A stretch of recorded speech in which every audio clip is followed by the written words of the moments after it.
The fluorescent lights of the Cedar Grove Elementary School cafeteria buzzed overhead as Maya Rodriguez wiped down the last table of the lunch shift. Her back ached from the constant bending, her hands red and raw from the industrial cleaning solutions. At 32, she felt decades older, but she wore her exhaustion like armor, a shield against a world that had stopped seeing her years ago. She caught her reflection in the stainless steel counter. 240 pounds on a 5'4" frame. The woman staring back was a stranger, someone she barely recognized from the vibrant college graduate who once dreamed of opening her own bakery. That dream died slowly, suffocated by bills, student loans, and a marriage that had become a prison of silent judgment. Maya stuffed her time card into the machine at 2:47 p.m. and headed to her beat-up Honda Civic in the parking lot. The October wind cut through her thin jacket as she fumbled with her keys. Her phone buzzed. A text from Derek, her husband of 8 years. Working late again. Don't wait up. She stared at the message, feeling the familiar hollowness in her chest. Working late had become his mantra, his escape route from their crumbling marriage. She knew where he really was. The credit card statements told stories Derek thought she was too stupid or too tired to decode. The Fitness Factory, that upscale gym downtown where beautiful people in designer athletic where pretended sweat was glamorous. Maya drove home to their cramped two-bedroom apartment in Riverside, the working-class neighborhood where dreams came to quietly fade away. The building smelled like old cooking oil and disappointment. She climbed the 3 flights of stairs, her knees protesting with each step, and unlocked the door to find their apartment in its usual state of controlled chaos. Derek's gym bag sat by the door, another piece of evidence in the crime scene of their marriage. She picked it up, felt its weight, wondered what it contained that was so much more important than her. Inside, she found protein powder, designer workout clothes, and a receipt from last week. Personal training session with Amber. $200. $200 while Maya clipped coupons and bought generic cereal. She was heating up leftover chicken when Derek finally came home at 9:30 p.m. He looked good, she had to admit. 6 months of obsessive gym sessions had transformed him from slightly soft to genuinely fit. He wore it like a badge of honor, that new body, that new confidence that seemed to exist everywhere except in their home. "Hey," he said, barely looking at her as he grabbed a protein shake from the fridge. "How was work?" Maya asked, already knowing the lie that was coming. "Long, exhausting. You know how it is." She watched him drink, watched the way he avoided her eyes, the way he held his body angled away from her as if her presence was contaminating. Derek opened his laptop at the kitchen table, and Maya sat across from him with her plate of reheated chicken and steamed vegetables. The silence between them was thick, suffocating, a living thing that filled every corner of their small apartment. "I was thinking," Derek said suddenly, his eyes still on his screen, "maybe you should consider joining a gym." Maya's fork paused halfway to her mouth. "I work 2 jobs, Derek. When exactly would I have time for a gym?" "You could make time. If it was a priority." The words hung in the air like smoke from a gun. Maya felt something crack inside her chest, a fissure that had been forming for years finally breaking open. "What are you saying?" Derek finally looked at her, and in his eyes, she saw something that made her blood run cold. Disgust. Pity. Impatience. "I'm saying you've let yourself go, Maya. When we met, you were different." "You were." He gestured vaguely at her body, as if the words were too distasteful to speak. "I've been working really hard on myself, and I need a partner who does the same. I need someone who takes care of themselves. I work 60 hours a week between the school cafeteria and weekend catering gigs to help pay off your student loans from that MBA you never finished," Maya said, her voice shaking. "When exactly am I supposed to take care of myself?" "That's just excuses. Amber at the gym, she works 50 hours a week and still manages to." "Amber," Maya interrupted. "Your personal trainer Amber. The one you've been spending $200 a week on." Derek's face flushed. That's an investment in my health.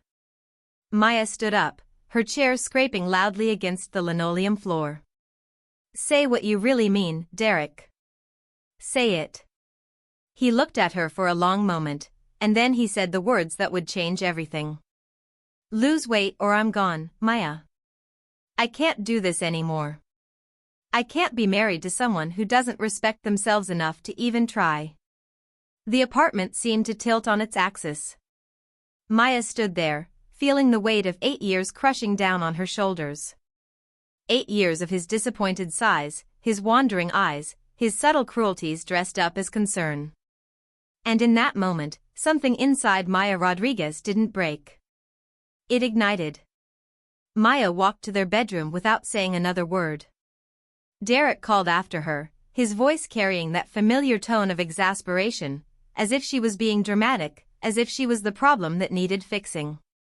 She pulled out the suitcase from under their bed, the one they had bought together for their honeymoon in Miami. Back when he still looked at her like she was beautiful. Back when her body was a place he wanted to explore, not a problem he needed to solve. What are you doing?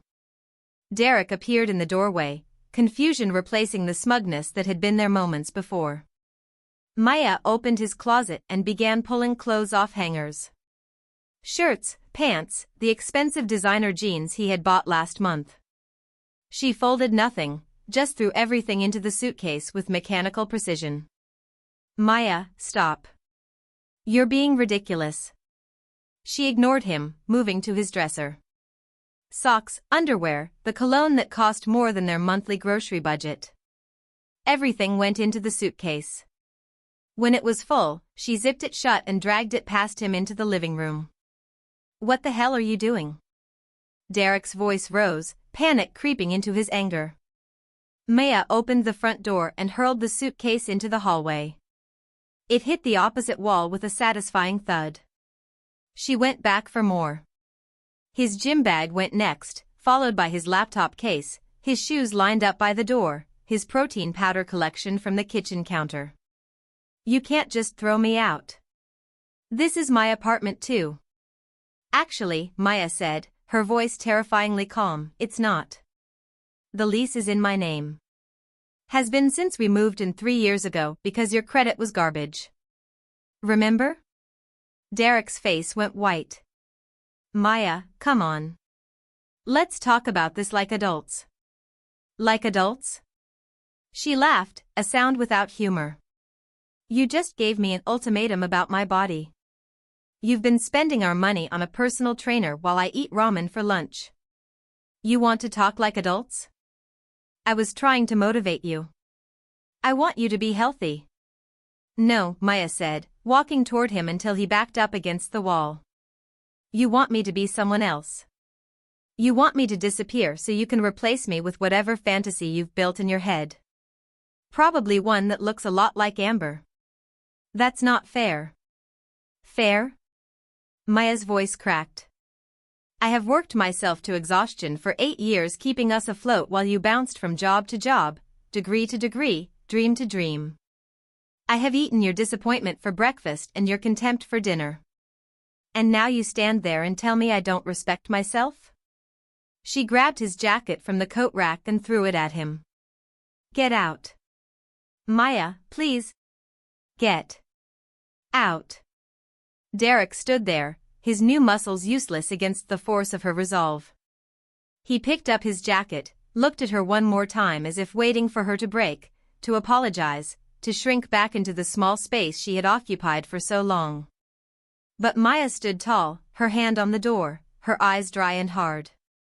Derek walked into the hallway, and Maya slammed the door behind him. She turned the deadbolt, then the chain lock, the sound of metal sliding into place, the most satisfying thing she had heard in years. Maya stood with her back against the door, listening to Derek's footsteps fade down the hallway. Her heart hammered in her chest, adrenaline coursing through her veins like electricity. She waited for the regret to come, for the panic, for the voice in her head that would tell her she had made a terrible mistake. It never came. Instead, she felt something she hadn't felt in years. Space. Room to breathe. The apartment suddenly seemed bigger, lighter, as if Derek's presence had been a physical weight pressing down on every surface. She walked through the rooms, seeing them differently now. The kitchen where she had made thousands of meals he barely acknowledged. The living room where he had sat with his laptop, building walls between them with every dismissive grunt and distracted nod. The bedroom where intimacy had become a quarterly obligation, something he approached with the enthusiasm of filing taxes. Maya caught her reflection in the bedroom mirror again. Same body, same face, but something in her eyes had changed. There was fire there now, something fierce and unbroken. Her phone buzzed. Derek calling. She declined it. He called again. Declined. A text appeared. You're going to regret this. Nobody else is going to want you. Maya stared at the message, felt the familiar sting of his cruelty. But this time, instead of internalizing it, instead of letting it burrow into her chest and make a home there, she did something different. She took a screenshot and opened her laptop. It took her 15 minutes to find what she needed. The Fitness Factory membership portal. Derek's account, password saved in their shared browser. She scrolled through his payment history. 6 months of premium membership. Personal training sessions 3 times a week. $200 each session. She did the math. Nearly $10,000. Their money. Their savings. The emergency fund she had been building by skipping lunches and wearing the same 3 pairs of jeans for 2 years. Maya opened a new tab and navigated to their bank account. Joint account, both names on it. She transferred half of everything into her personal checking account that she had opened years ago but barely used. $12,417. Then she went to the gym's website and found the membership cancellation form. She filled it out, using Derek's email and member ID. Immediate cancellation requested. But she wasn't done. She navigated to the gift certificate page and smiled. The Fitness Factory offered personal training packages as gifts. She selected the most expensive one. 24 sessions with any trainer of choice. $4,800. In the recipient field, she typed her own name and email. In the gift message box, she wrote, "From Derek, who believes everyone deserves to respect themselves. Starting with me." She hit purchase, using their joint credit card. The confirmation email arrived 30 seconds later. If you made it this far in the story and you're rooting for Maya like I am, take a second to subscribe to the channel. Because what happens next is going to blow your mind. This is just the beginning of her comeback. Maya sat back in her chair, staring at the confirmation email glowing on her laptop screen. 24 personal training sessions. Prepaid. Non-refundable. She felt a wild laugh bubble up from somewhere deep in her chest, the kind of laugh that felt dangerous and liberating at the same time. Her phone exploded with notifications. Derek calling again. Then text messages, one after another. "What did you do to my gym membership? Maya, this is insane. Cancel whatever you just did. You took money from our account? That's theft." She blocked his number. The silence that followed was profound, almost sacred. Maya stood and walked to the kitchen, suddenly aware of how hungry she was. Not the numb, mechanical hunger she usually felt, but real appetite, the kind that made her body feel alive. She opened the refrigerator and saw the containers of sad, portioned meals Derek had insisted she prepare. Grilled chicken breast, steamed broccoli, brown rice measured to the exact gram. She pulled them all out and threw them in the trash. Then she ordered pizza. Large, extra cheese, pepperoni, the works. When the delivery guy arrived 20 minutes later, she tipped him $15 and took the box to the couch. She ate 3 slices without guilt, without Derek's eyes measuring every bite, without the silent commentary that had turned every meal into an act of shame. The pizza tasted like freedom. That night, Maya slept in the center of the bed for the first time in 8 years. No Derek crowding her to the edge, no cold shoulder turned against her, no performative sighs when she shifted position. She stretched out like a starfish and slept deeper than she had in months. Morning came with October sunlight streaming through the bedroom window. Maya woke without an alarm, her body rested in a way it hadn't been in years. She made coffee, strong and sweet the way she liked it, not the bitter black brew Derek insisted was the only acceptable way. She called in sick to both jobs. First time in 3 years she had taken a personal day. Then she sat down with her laptop and did something she had been avoiding for months. She looked at her finances with clear eyes. The school cafeteria job paid $22 an hour, 40 hours a week. The weekend catering gig added another $300. After rent, utilities, groceries, and Derek's portion of bills, she had been left with almost nothing. But now, without Derek's gym membership, his protein supplements, his expensive tastes and failed ventures, the math looked completely different. She had room to breathe. Room to save. Room to dream. Maya opened a new document on her laptop and titled it Business Plan. She hadn't let herself think about her bakery dream in 5 years. Derek had called it unrealistic, impractical, a fantasy for people who didn't understand how the real world worked. But Derek was gone now. And Maya was just getting started. Her phone rang from an unknown number. She almost didn't answer, but something made her pick up. Hello? Hi, is this Maya Rodriguez? This is Jen from the Fitness Factory. Maya's hand tightened around the phone. Yes, this is Maya. Great. I'm calling about the personal training package that was purchased for you. 24 sessions, wow, someone really believes in you. We wanted to schedule your initial assessment and get you started. Maya hesitated. The gift certificate had been an act of rebellion, a middle finger to Derek's cruelty. She hadn't actually planned to use it. I'm not sure I'm really the gym type, Maya said. Jen laughed warmly. Nobody is the gym type until they are. Look, you've got these sessions already paid for. What do you have to lose? Come in, meet with a trainer, see how you feel. If you hate it, you never have to come back. But at least you gave yourself a chance. Something in Jen's voice reminded Maya of her college roommate, the friend who had believed in her before Derek slowly isolated her from everyone who made her feel worthy. Okay, Maya heard herself say. When can I come in? How about tomorrow? 10 a.m.? I'll pair you with Marcus. He's incredible with beginners, and trust me, he doesn't do judgment. The next morning, Maya stood outside the Fitness Factory in clothes she had ordered online the night before. Athletic leggings and a moisture-wicking shirt that actually fit her body instead of trying to hide it. The building was all glass and steel, intimidating in its modernity. She almost turned around 3 times before finally walking through the door. The interior smelled like eucalyptus and possibility. People of all shapes and sizes moved through the space, and Maya realized with surprise that it wasn't the parade of perfect bodies she had imagined.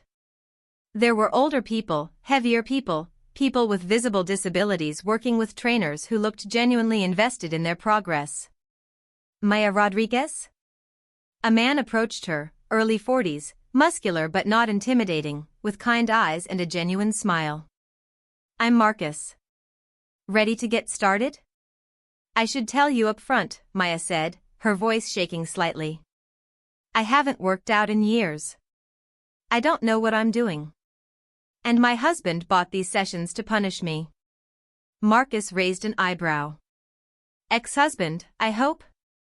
As of 3 days ago, yes. Good. His smile widened. Then let's make sure he regrets every second of underestimating you. Come on. The first session was nothing like Maya expected. Marcus didn't make her run on a treadmill or lift impossibly heavy weights. Instead, he assessed her movement, asked about her goals, listened when she admitted she didn't really have any beyond proving Derek wrong. That's a start, Marcus said. But eventually, you're going to want to do this for you, not against him. When that shift happens, that's when the real transformation begins. They worked together for an hour. Simple movements, bodyweight exercises, stretching that made Maya aware of muscles she had forgotten existed. It was hard, but not humiliating. Challenging, but not impossible. When the session ended, Maya was sweating and exhausted, but she felt something unexpected. She felt strong. Same time Thursday? Marcus asked. Maya nodded, unable to stop the smile spreading across her face. Same time Thursday. 3 months passed like a montage of small victories and quiet revolutions. Maya showed up at the fitness factory 3 times a week, never missing a session. Marcus pushed her, but never broke her. He taught her that strength wasn't about punishing her body into submission, but about discovering what it could do when treated with respect. She lost 23 pounds, but that wasn't the transformation that mattered. She gained muscle, endurance, and something far more valuable, she gained herself back. At work, people noticed. Not just the weight loss, but the way she carried herself. Head higher, shoulders back, voice steadier. The school principal asked if she'd be interested in coordinating the new nutrition program they were implementing. It came with a raise and benefits. Maya said yes. On weekends, she stopped taking catering gigs and started baking again. Small batches at first, testing recipes she had abandoned years ago. Lavender honey cakes, cardamom cookies, sourdough bread that took 3 days to make properly. She posted photos on Instagram, just for herself, just to document the joy of creating something beautiful. People started asking if they could buy from her. Then more people. Then a local coffee shop asked if she'd supply their pastry case twice a week. Maya Rodriguez Bakery became a side business, then a real business, then a dream materializing one perfectly golden croissant at a time. She hadn't heard from Derek since that first night, but his silence was its own kind of message. She learned through a mutual friend that he had moved in with Amber, the personal trainer. They lasted 6 weeks before she kicked him out for being, in her words, exhausting and self-absorbed. Maya felt nothing when she heard the news. Not satisfaction, not vindication, just a profound indifference that told her she had truly moved on. It was a Saturday in January, 4 months after she had thrown Derek out, when Maya walked into the fitness factory for her regular session with Marcus. She was wearing new workout clothes, her hair pulled back in a confident ponytail, her body lean and strong in ways that had nothing to do with the number on a scale. Marcus met her with his usual smile, but today there was something else in his expression. Pride, maybe. Respect, definitely. Last session of your package, he said. 24 sessions complete. How do you feel? Maya looked around the gym, at the space that had become her sanctuary, at Marcus who had become her friend, at the version of herself reflected in the mirrored wall. Strong, capable, transformed not by losing weight but by reclaiming her worth. Like I'm just getting started, she said. Marcus grinned. Good. Because I already signed you up for another 24. My treat. You've earned it. Maya felt tears prick her eyes. You don't have to do that. I know, Marcus said. But you invested in me as a trainer by showing up, by doing the work, by proving that transformation is possible. Let me invest back in you. That afternoon, Maya went home to her apartment, the space that was entirely hers now, and opened her laptop. She had saved enough for a small commercial kitchen rental. 18 months later, Maya stood in front of her bakery, watching the sign installers secure the final letter into place. Maya's Artisan Bakery and Cafe, the letters spelled out in elegant script against warm brick. The morning sun caught the gold leaf detailing, making it shine like a promise kept. The storefront on Maple Street was small but perfect. Exposed brick walls, vintage display cases she had refinished herself, tables made from reclaimed wood. Through the large windows, people could watch her work, see the magic of flour and butter transforming into something beautiful. Opening day brought a line that wrapped around the block. Former co-workers from the school, regulars from the coffee shop that had been her first client, neighbors who had watched her transformation with quiet admiration. And Marcus, who showed up at 6 a.m. with flowers and a card that read, "Told you transformation happens when you do it for yourself." The bakery flourished. Local food bloggers called her croissants the best in 3 states. A regional magazine featured her story, from cafeteria worker to celebrated baker, how Maya Rodriguez built an empire one loaf at a time. She hired 3 employees, all women rebuilding their lives after divorce or hardship. She paid them well and treated them with dignity. Maya still trained with Marcus twice a week, not because she had to, but because she wanted to. Her body was strong and capable, and she had learned to love it for what it could do rather than hate it for what it wasn't.